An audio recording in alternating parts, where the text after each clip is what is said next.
Today I'm going to be ranking every Premier League season that I've watched into 5 different categories, starting at the bottom with erase it from my memory, all the way up to generational. There may be a bit of bias in here as I support Arsenal, even though I'm wearing the Huddersfield Town kit. I guess I just really like Herbert Chapman. Some of you older viewers out there will remember him, assuming a couple of 120-year-olds tune into the Big Massive Eric YouTube channel. So I've got the last 10 Premier League seasons in this tier list. I started watching the Premier League as soon as Mesut Ozil signed for Arsenal, because he's my favorite player of all time. I've actually got 2 posters of Mesut Ozil here in my room. The ladies absolutely love to see it when they come back to my room. They say, "Ooh, you can appreciate a technically gifted left-footed attacking midfielder." Trust me, bro. Moving on from that, we're starting with the 2013-14 season when Manchester City won the league. Liverpool really went head-to-head with them when Brendan Rodgers was the manager and Luis Suarez was on fire. Liverpool that season were one of the best attacking sides we've seen in the Premier League in recent years. I remember they pumped Arsenal 5-1 at Anfield. They smashed Tottenham at White Hart Lane. And the title race was so good. There was that game between City and Liverpool in the spring where Coutinho scored the winner. I'm going to put this one into top quality.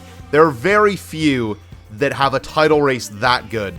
I remember the first half of the season, Arsenal were playing so well. Ozil, Ramsey, Cazorla, Wilshere scored that goal against Norwich. It was the season where Moisey was in charge at Manchester United, and when Everton almost got top 4. A really good season, that one. Next is 2014-15, when Chelsea kind of walked the league under Mourinho. There was a stat that they were on top of the table after match day 1 and did not leave first place for the entirety of the season. A very non-existent title race. I remember Southampton were second at Christmas, which made a fairly interesting narrative. Aside from that, it was quite boring. Charlie Austin was banging in the goals for QPR, but I'm going to put it into bang average. The relegation battle was all right. I remember Hull City and Newcastle kind of went down to the final day when Jonas Gutierrez scored that goal. Heroic stuff at St. James's Park. We've got 2015-16, the season where Leicester City shocked the world by winning the Premier League, which straight up has got to go into generational. This season was like no other. The big teams were so disappointing. Chelsea finishing mid-table, sacking Mourinho before Christmas. Manchester United couldn't make top 4. Liverpool finished 8th. Arsenal couldn't mount a proper title challenge. Tottenham and Leicester City were the ones who stole the headlines. Man City finished 4th on the final day. They massively underperformed. I remember in the first few months, they were just battering teams. Aguero scored 5 goals against Newcastle. It looked like they were going to absolutely piss the league. But they got some really silly losses in there. Leicester ran riot at the Etihad when Mahrez scored that goal after the step over. Big Robert Huth, 2 goals at the Etihad. Who would have thunk it? It was West Ham's final season at the Boleyn Ground and they managed to get Europa League. Payet was tearing it up. Mesut Ozil had all those assists before Christmas. Dele Alli kind of came out of nowhere and was just smashing goals in like it was nobody's business. The fact it was before the Euros as well, there's that hype of an international tournament coming up. 2015-16 is going to take a lot to replicate anything like that. 2016-17, the year Chelsea won the league under Antonio Conte after switching to 3 at the back. Like the previous season, I remember City were just bulldozing teams in the first couple of months. Then they lost to Tottenham. I think it was in October. Dele Alli scored a goal. They lost 2-0. And it just derailed them from there. After Arsenal beat Chelsea at the Emirates, they went on like a 16 or 17 game winning streak, not even unbeaten. They won all those games. There's the Wenger out narrative. Mourinho's at Manchester United. The title race was quite good. Tottenham brought it till the final few weeks when they lost to West Ham, courtesy of the Lanzini goal. This one's going top quality for me as well. I think the relegation battle was okay. You had Middlesbrough down there. Who else got relegated that season? I think Sunderland kind of went down without a fight. Hull City and Crystal Palace put up a bit of a relegation fight, but as soon as Palace appointed Sam Allardyce, it was curtains for Hull. Then we have 2017-18, the Centurion season. It was an alright season. Manchester City just walked the league, 100 points. They broke the record that Chelsea had got the previous season of consecutive wins. Literally, match day 2, I think they tied 1-1 against Everton at the Etihad where Rooney scored. Then on Boxing Day, they drew 0-0 with Palace when Milivojevic missed the penalty in the last minute. And every game in between then, August and Boxing Day, they had won.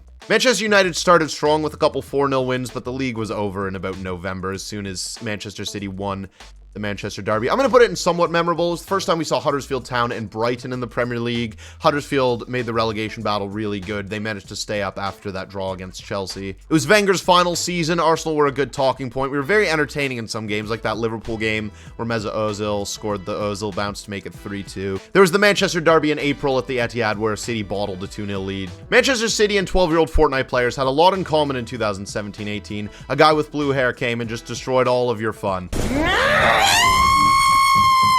Then it's 2018-19, one of the best title races we have ever seen in football, in any league, any generation. Liverpool with 97 points somehow managed to not win the league. That's like being this handsome and not being able to pull girls. Like, the standards are just far too high. That title decider at the Etihad in January between City and Liverpool was crazy. John Stones cleared the ball off the line when it was about 2 millimeters away from going in. Again, back to me not being able to pull girls. The problem there also stems from a matter of millimeters. Both City and Liverpool just kept on winning and winning in the final few months. Company scored that title-winning goal against Leicester City. That has got to be generational as well. In terms of quality of football and quality of the two best teams, it is going to take a lot to see anything like that ever again. It was Arsenal's first season under Unai Emery, which was rather entertaining. There was that cracking North London derby in December that ended 4-2. Certainly one of the games of the season. Also the 1-1 draw against Liverpool at the Emirates. Sadly, the mighty Huddersfield Town were hit with a case of second season syndrome and were relegated with about 15 or 16 points. We got to see Neil Warnock managing Cardiff City. Ole Gunnar Solskjaer took over at Manchester United.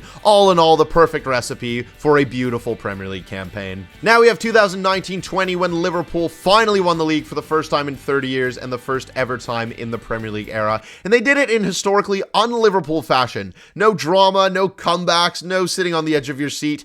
They just won every game except for that one draw against Manchester United until February and had the league wrapped up well before Christmas. Obviously, the last 10 or so games were played in empty stadiums, which really takes the fun away. I remember Sheffield United were hovering around top 4 or the European places, even come March. They kind of imploded once they had that goal disallowed against Villa. Arsenal were pretty shocking, finishing 8th that season. It was Tottenham's first off-season in a long time. I think they finished down in 6th. And had some silly losses. This one I'm going to put into somewhat memorable. It did have its moments, like Wolves beating Manchester City at Molineux. I think it was on Boxing Day, or maybe a couple days after in December. From 2-0 down, that is one of the best Premier League games I've ever watched in my life. There's that game between Newcastle and Manchester United on a Sunday evening, I recall, early in the season when Matty Longstaff scored the banger. That was a sick game. I think this season belongs perfectly and somewhat memorable.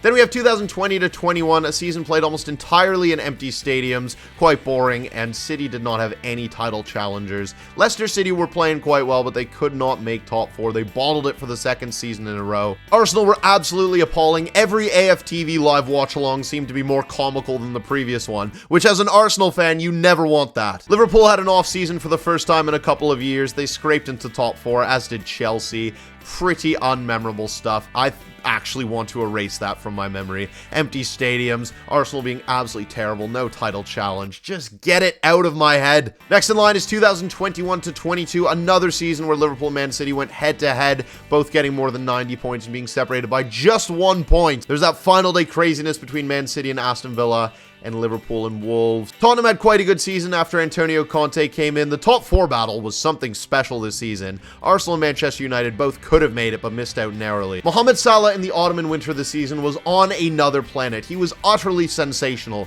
There's that goal at Vicarage Road, the goal against Manchester City. He scored a hat-trick at Old Trafford. Son Heung-min was tearing every team he played to shreds. The relegation battle wasn't really there. I know that Watford and Norwich kind of went down without a fight. Burnley a little bit. They had that win against Spurs that might have revitalized them, but they did end up heading to the championship. 2021-22, in my opinion, belongs in top quality. The first season in a year and a half to have full capacity stadiums. A wonderful title fight. Finally, there's 2022-23, just last season. Don't remind me of how it ended as an Arsenal fan. Believe me, this bedroom has seen its fair share of disappointing finishes, but nothing comes close to the 2022-23 Premier League season. I will be honest, it was very exciting to see Arsenal finally play as well as they did. Literally 1 loss, 1 draw, and all wins going into the World Cup break. The team just looks so revitalized with Saka and Martinelli ripping it up on the wings, Saliba and Gabriel rock solid at the back, Ben White had an exceptional first half of the season. And I think that lack of experience and just how good Manchester City were with Haaland,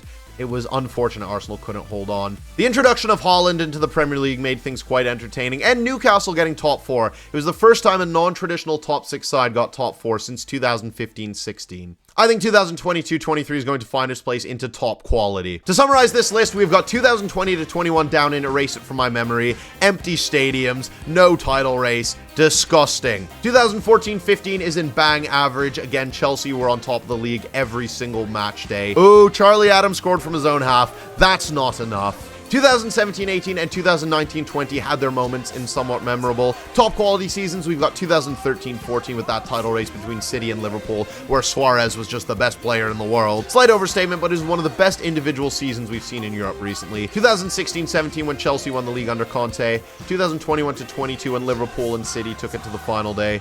2022-23 when Haaland was introduced and unleashed on the Premier League. And our two generational seasons, 2015-16 when Leicester City beat all of the odds to win the league, and 2018-19 when City and Liverpool went head-to-head with 98 and 97 points respectively. I hope you enjoyed this video, and I hope you enjoyed listening to me ramble on about random Premier League memories from the last decade. If you did, make sure to subscribe so you don't miss any further uploads, and drop a like on the video. Big Massive Eric, and I'm out.